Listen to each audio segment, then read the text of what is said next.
Kia ora tokoro, kia ora to anybody who's tuned in throughout Aotearoa and the world.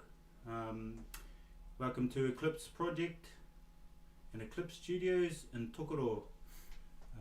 We are here because we've invited a special guest, Pastor Gary Coffin, who is who is a candidate for one party. It's voting time, and we've managed to get a quick word in with him to just tell us a bit about the journey that he's gone through, now looking into political structures and whatnot. Without further ado, here's Pastor Gary. Thank you for meeting with us today, Pastor. Oh, kia ora, Richard. Great to be here with you today. Yeah, so could you just tell us a little bit about how you got to be from pastor to looking at being a candidate for one party? It happened in April during the lockdown when the Labour Party introduced the horrendous abortion bill, and the righteous anger with me welled up, and I thought, how can our government push through a law or a bill when there was 91% opposition? So I thought, no, it can't be right for us and for us as a nation. So it kind of got me thinking about the political arena right then. I guess I'd be asking the same question too. Did you get an answer for that? Well, I heard about one party, and I heard that Stephanie Hawawira and Edward Shanley were going to start up as a political party, and that their launch was going to be happening. So I thought I'll go up there, I support their launch, but I didn't have any ideas about running this as a candidate then. So you, when you went up there, you came up with the idea that could be. How did you come up with the idea that was for you? When I went up there to support the launch of one party, the night before I stayed at my mate's place on Sunday mornings, and during the night I had it's a vision, because young men have visions, old men dream dreams, and God showed me a door opening, and it was an old white door, and it was opening, and I'd seen God working that's in many miraculous ways during the lockdown, through the church and through us operating as a food bank during the lockdown period, and God had opened many doors. So that when God showed me the opening of this one door, this particular door, I said, yes, Lord. Yes, Lord, that's me. Wherever this door leads to, I will step through it. So the next day, that says we went up to the one party launch. There was a challenge put out that one party needed more candidates. I said, Lord, if this is you, I will step through this door. I will become a candidate for one party, and if this is where you want me to be, I will be there for you. So how? There's so many questions. Is the abortion the main thing? The abortion laws, is that the main passion that you have, looking at the policies and the restructuring of what could be going on throughout Aotearoa, or is there more than just that? There's more than just that, Richard. I started off with the abortion bill, and that's how they passed it through. Then there was the hate speech bill that was pushed through as well, and then there was two referendums, one to do with legalising something cannabis, and then our government growing as the cannabis, and then our government selling as the cannabis to all those over the ages of 18. And then apart from that, there was the euthanasia bill, where at the age of 18 you can choose to end your own life if you want to, 18 plus. So that's a danger not only for our youth but also for our elderly. And that's what the euthanasia bill, it's the controls over that as well, and the lack of control and the lack of people being able to monitor what's happening in that area as well. So let's say that one party was in charge of correcting the laws into a one-party sort of structured system, would abortion be abolished? Not abolished, but we would rather see, instead of the government funding its abortions, why doesn't the government fund adoptions and helping out the mother, the father and the whānau through this time? Mm-hmm. Because we've seen many instances where people have made a decision to have an abortion, they've had the abortion, and then there's the problems that follow afterwards, you know, with the welfare and their mental state as well. But we want to look after the family as a whole, not only as one. There are times where the mother's life is put at risk, and we understand it, and then that's where this abortion, you know, is an option to save the life of a mother. Yeah, so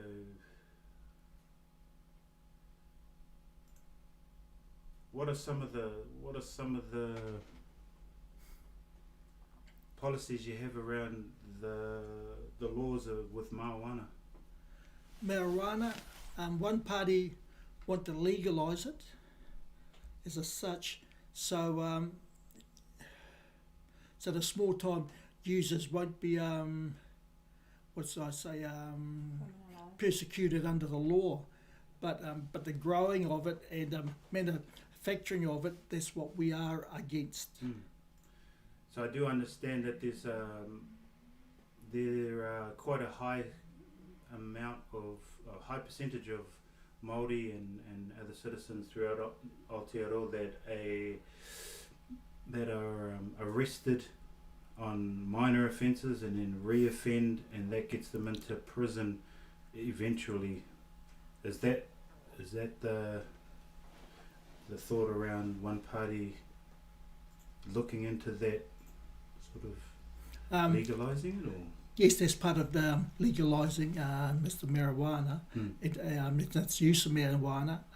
Not many people go to court now if the court using marijuana for their own personal use.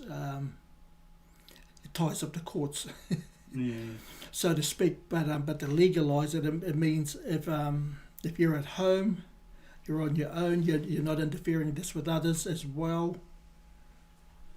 And that's. But it's when the government wants to become the grower, and it's when they want to be the distributor, and that opens up the door to. I've got the facts and figures here, Richard. Yeah, I'll just have a quick look here for you.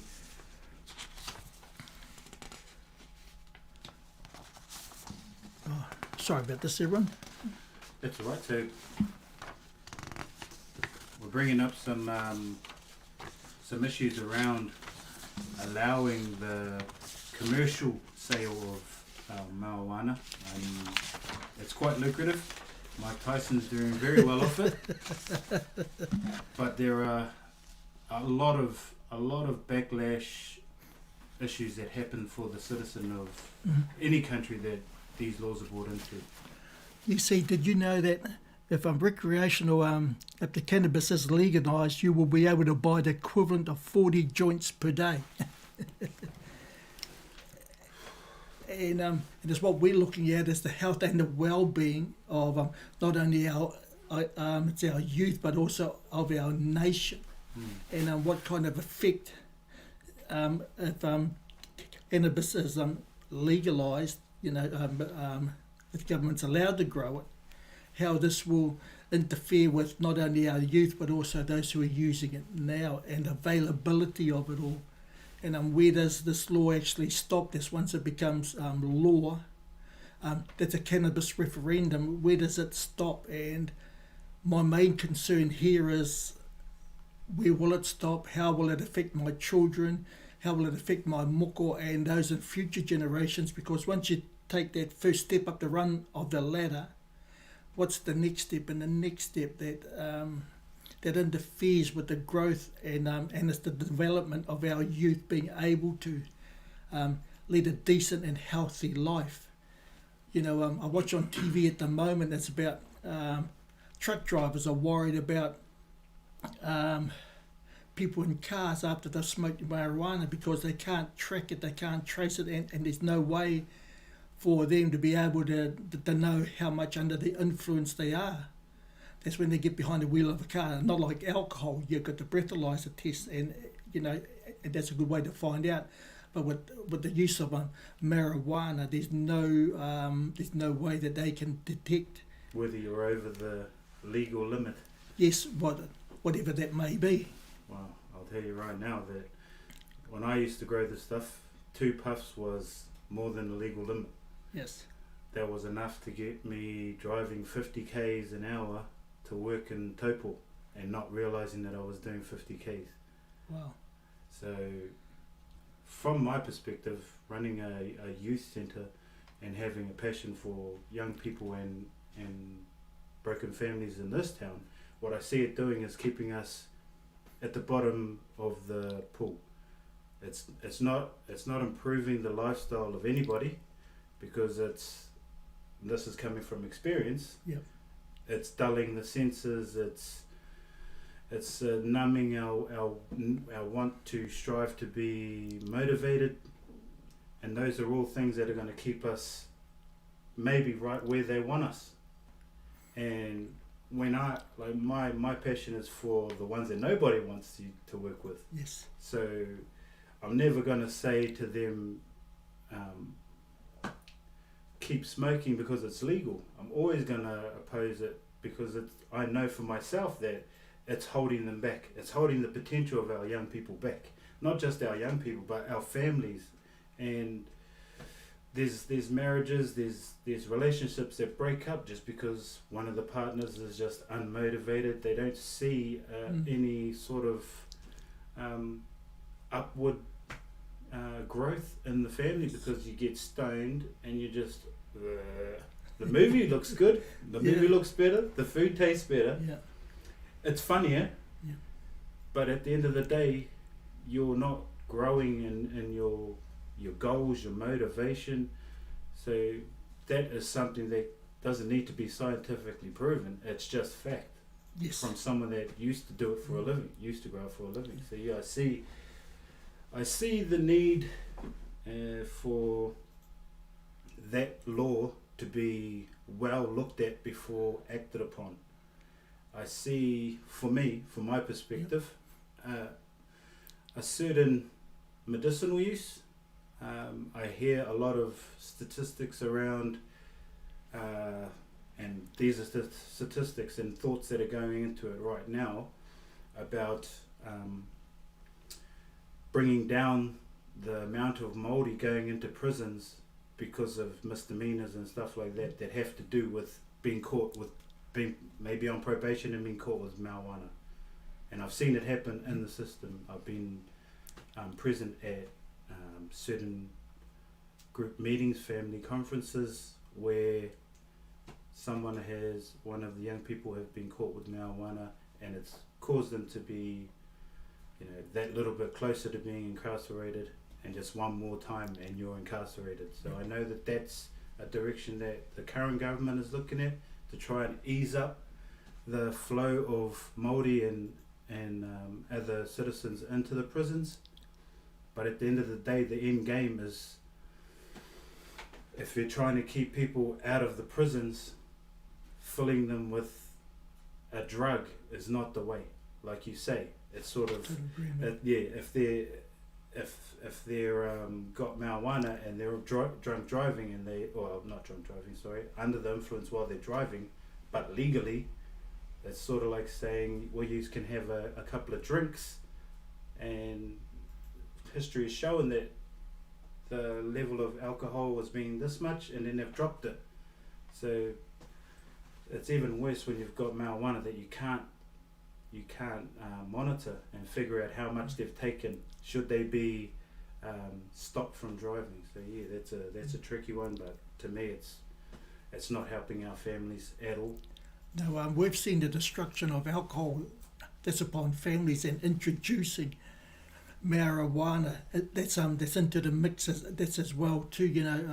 what's this going to do with family lives? What's that going to do with the mental state of people? And it's scary. Walking around the streets with people smoking marijuana, and you know all these influences that's on my children, on my moko. What is it saying? It's to them that it's okay to, to drink alcohol. It's okay to get stoned out of your head. One party is pro-life. We care about life from the day of conception right till the day we die. We worry about what happens in between, and especially with the marijuana reform bill, what kind of havoc is that going to cause amongst families, that's in people's lives. And then when everything's all mixed up, then we get the hate speech, and then we won't be able to complain about it because it'll be classed as hate speech. So all these things happening and all these factors happening within our nation today, we need God. We need Te Atua, our Pa, God our Father in heaven. We need the influence of Iukaraiti, Yeshua HaMashiach. We need the influence of the Holy Spirit. And when they are forcibly removed from a nation, the nation cannot abide in wisdom because they've removed our only source of wisdom, and that comes from our God and our Father in heaven. Mm-hmm. So we're talking about, now we're sort of looking at the hate speech, and what does that mean? Does that mean, when we're talking about hate speech, yep. what definitions or what statistics have you got on that? Caught me on the hop here, but Richard, hate speech law. One party, we believe in the freedom of speech, and it is worth protecting to have it's a point of view without someone saying it's hate speech. Let's say it's the Bible. If anybody hates what is said in the Bible, like the Bible is very honest with its opinion about certain aspects of human behaviour.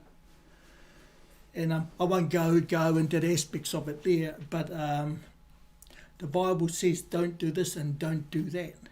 And as we see Israel, Folau, he got into trouble because he was speaking God's word, his law, and it was classed as hate speech.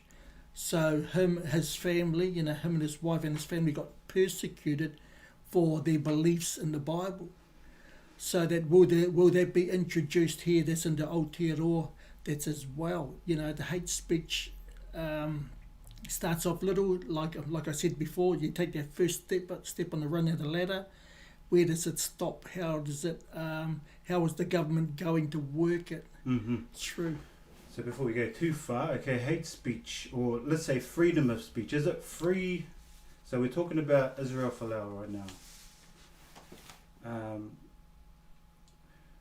So by freedom of speech, can we be arrested for? Okay, let's move away from the Bible. Let's say I wanted to go out there and I wanted to say Richard Ogle is the superior race over the white man. Can I be arrested for that? No, you can't be.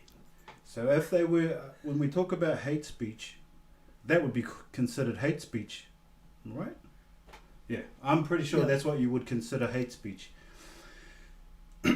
Now, hate speech and freedom of speech, I'm assuming are the same thing. There's just a culture at the moment. Black Lives Matter, hate speech. These are all falling into a new sort of idea of cultural movements. When we talk about one party is for freedom of speech or against hate speech, are we talking about if I go out there and I say Richard Ogle is the most superior race over the white man, then are we talking about a law that could come in and I could be arrested for that? Is that what we're talking about when we're talking about this hate speech reform that's coming up about? Or as I said before, you caught me on a hop here, Richard, so I can't honestly answer that. But it's what I do know is that we should be it's allowed the freedom to speak in our areas of influence, like I'm a pastor of Activate Church Tokoroa, so I should be able to speak the truth of the Bible within the church. The The reason I mention this is because in America right now they're looking at. So in America they have the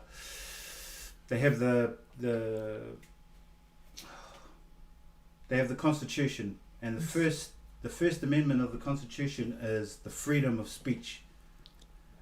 The reason I brought that up is because when we're looking at hate speech here, the same thing's going on there, Yes. and they're looking at that reform as well, which could take away that amendment and that right of being able to say what you want on the street. At the moment in Canada, they don't have that law, so you can be arrested for saying Richard Ogle was the most superior race over the white man. You could be arrested for that if there were people standing around and they saw it as offensive, and you decided, someone rang the police and said this guy's being offensive. To them, that can be a form of violence. So that's why I mention it. So people, keep your eyes and ears open, because if they're talking about hate speech in New Zealand, you might want to look into what the laws are about around that hate speech. I've called Pastor Gary on the hop. I don't even know. I should have looked it up myself. But more than likely, if they're talking about hate speech, that covers a lot of ground just by saying the word hate. You know, if someone's offended by it, then it's their opinion about what's hateful.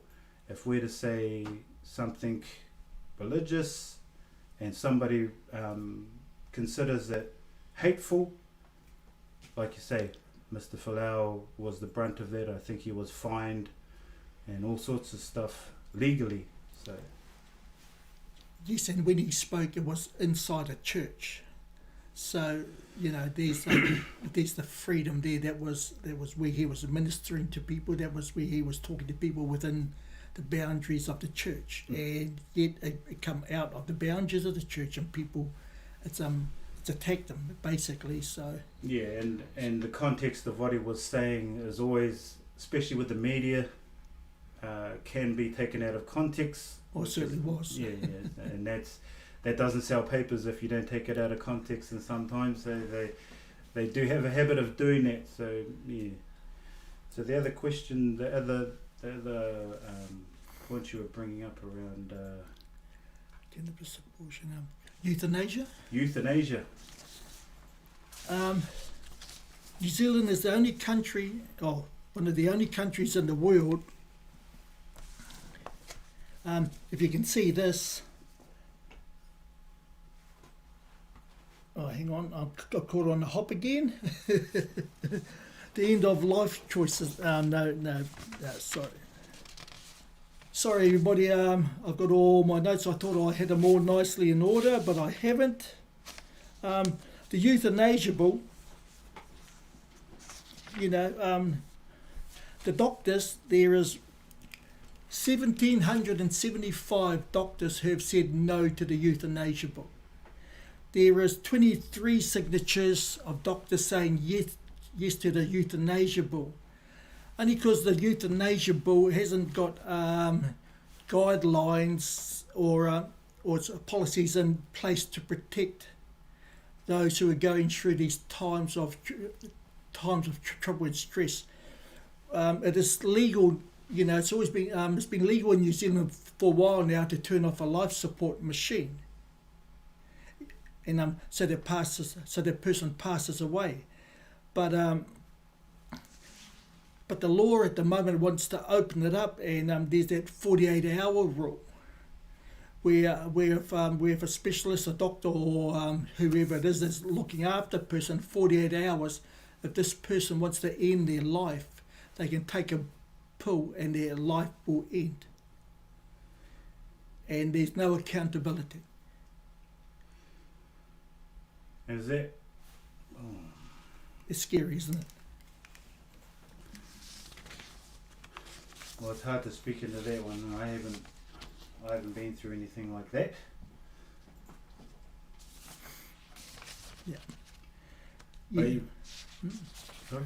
There are certain situations we all know, but to have it, it's available for persons over the 18 years and over. They're going through problems in life. Maybe they've broken up with a girlfriend or it's a boyfriend. They go and see a specialist. They go and see a doctor. In 48 hours' time, they can make the choice to end their lives. Mm-hmm. I thought it was 4 days, 4 business days. No, 48 hours. Oh. So that as you're going through this time, there's they don't allow, it's a period for a cool down period, like a broken heart, or it's just gone through some kind of trauma that's in your life. In 48 hours, you can pop a pill and all your troubles are over. But the thing, though, is the families that are left behind struggling to do with, yes. And they don't have to be notified either, do they? The parents don't have to be notified at all if they're 18 plus, 18 and over. Parents don't have to be notified at all. Mm. That their child, their son, their daughter, once they're in their life. See, I have an issue with that, Bill, because when I suffered from depression years ago, if I actually had been successful in my suicide attempt, or if I had been able to euthanize myself, I wouldn't be here today with my beautiful family, my husband, my kids, and working with the youth that I work with. So I have a huge issue with that, Bill. Yes, we've seen people also that's in the church as well. I was having a discussion with someone just the other day, and they were saying that one of their children, if this bill was around then, they wouldn't be here today. But now they've got these beautiful children because this bill wasn't in place. They've got these these beautiful children now, and life is good for them. Mm. But all those years ago, they could have ended their lives if they wanted to. So, What camera are we on? What one do you want to be on? That one will do. Yeah, so for yous out there that are dealing with issues around depression, just reach out to someone. If you look up TCOS, there's plenty of help there, but I encourage you to look for help. Look for someone that is out there. I know that there are many services. There's New Zealand Care NZ. There's services throughout Tokoro that all you have to do is sort of reach out, and they'll be there to support you. Just look for us. The Eclipse Project, 222 Mannering Street, for youth. But I think the biggest message here is that your emotions, what's going on inside, aren't always right. Don't listen to those things. Sometimes anger will tell you that this is the best option for you to do right now, and it's those emotions that we've got to be careful of. Please reach out for help, Sue. And as we've just talked about, once again, it's the laws sort of keeping. I mean, if a father or a mother decide to have this done, then there's a breakdown in the family unit again, which is sort of keeping them at the same place. So you feed them marijuana, they're down here, quite happily living on that level when they're full of potential, full of life.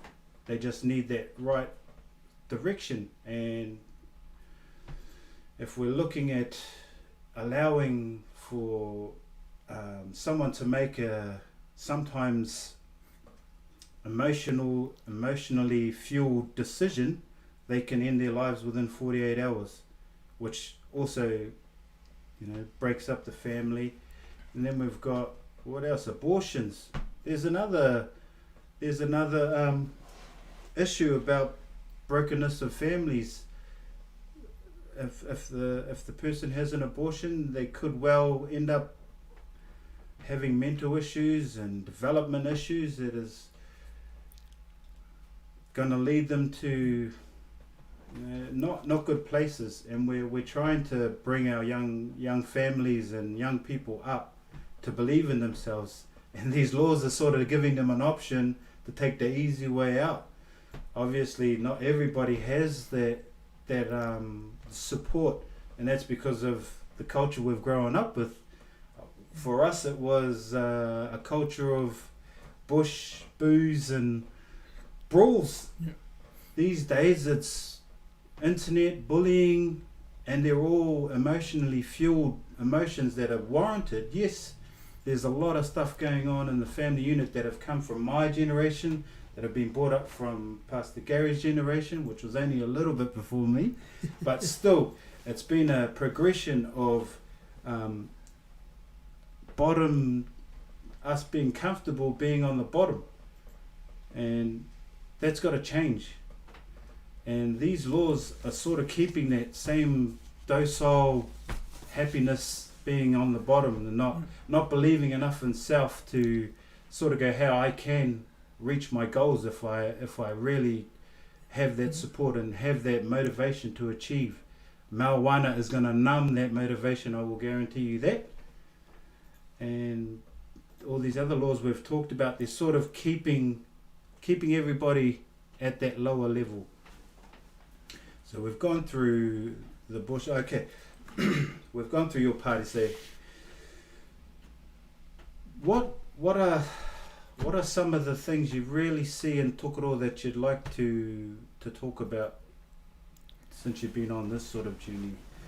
With this journey, what I'd like to see in Tokoro is opportunities for further training that's into employment. And no, I'm not talking about, how do I put this nicely so I don't it's offend too many jobs, too many people, but jobs that really matter, like carpentry, like mechanicking skills, like you do yourself, Richard. You know, that's what the concreting, because these lead into jobs, these lead into employment, like jobs that will enable and equip young men and women to go out there, go into the workplace and make a contribution to the growth of this nation. Seeing started up would be its apprenticeships. When I was growing up, there was the multi-trade training and the multi-pre-employment, which I was a part of, and I ended up with being a linesman with the post office. All these things help to better equip us for the workplace, and then getting work prepared. There's a lot of our youth out there who aren't actually work prepared, and you know that yourself, Richard. You work with a lot of youth, and they need to be introduced to waking up at 7 o'clock in the morning. They need to be introduced to working 8 hours a day for 5 hours a week. They need to be introduced to cleanliness and other aspects of being a positive influence within our community. That's for sure. And I think, with the young ones that I've worked with, a lot of them, the families have come up in a beneficiary situation, and that too is keeping them down here. So they're full of potential to be have four youth at the moment that I'm looking at getting into an apprenticeship that started from a life of crime, growing up in a family that is solely dependent on benefits. But once you scrape away all the tiredness from just being happy on the bottom, then they can start to actually believe that they're able to do these careers and pathways. So it's, again, bringing them up from the bottom and giving them belief in themselves. Some of them still, there's still recreational use of marijuana, but there's a mind shift. There's an actual shift that they believe that, I don't have to just have one goal and that's the benefit. So they get a taste of both lives, and then they get to choose which one do I want, and with the right support that they can move into a career. So just for the people out there, there is a COVID-19 fund that has been injected into apprenticeships, which makes apprenticeships for young people free. If you're a business owner and your son's friends are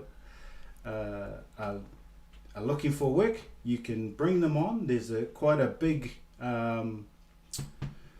injection from the MSD. So all you have to do, if they're on the couch, you can pull them off the couch, take them down to the MSD, talk to Jeremy, and he is the employment broker at MSD, and he will walk you through the steps to employ that young person, and it's quite a significant amount of money to get them engaged and get them on their way to a career through your business that is funded by the MSD. So please look into it and help someone. Help someone. Okay. How long has that been? 35 minutes. Ooh, long enough. Yep. So just like to thank Pastor Gary for his time, and we've covered quite a lot with little preparedness, but I think we've done well, and I think you've done awesome, mate. Thank you, Richard. Congratulations. Blessing be here. You got to show your first sort of interview in this, and hopefully you're gonna go out to have to do more of these and reach more people. So Amen. best of luck for the well, not luck, God's blessing on you for your endeavours, and let's really think about the choices that we're making, whether it be employment, whether it be work, whether it be your health, mental health, all that stuff. Let's start coming together, tokoro. Let's start thinking about how important it is to bring each other up off the bottom. When we start doing that, then you're going to see a shift. So yeah, that's all I got left to say. And from Eclipse, tokoro. Keep cool till after school.